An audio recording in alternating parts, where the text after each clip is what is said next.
Okay, hello and welcome. Lesson number 3, learning guitar coordination between your fretting hand and then your picking hand.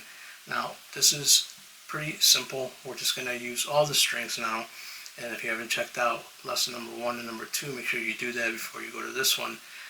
Each of these exercises you can do for 5 minutes a day, and it's just going to show you how to coordinate your picking hand and your fretting hand. Let's get started. So, pretty simple, all downstrokes.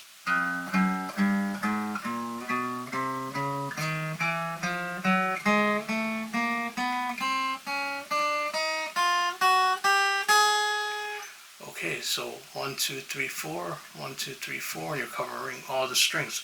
Now, when you do it the second time around, instead of the downstroke, you're going to use alternate strokes. You're going to go downstroke, upstroke, and all the way down. So, just going to go.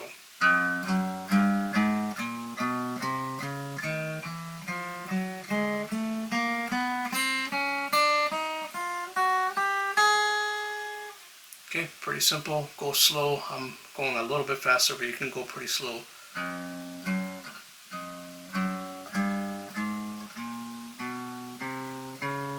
Right, all downstroke, and you go all the way down the strings, and then alternate.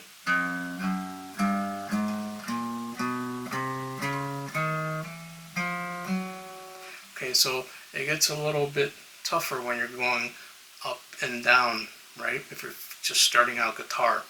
But if you practice and you go slow and you do it for 5 to 10 minutes a day, you're going to get better coordination, you know. So eventually you can go a little bit faster.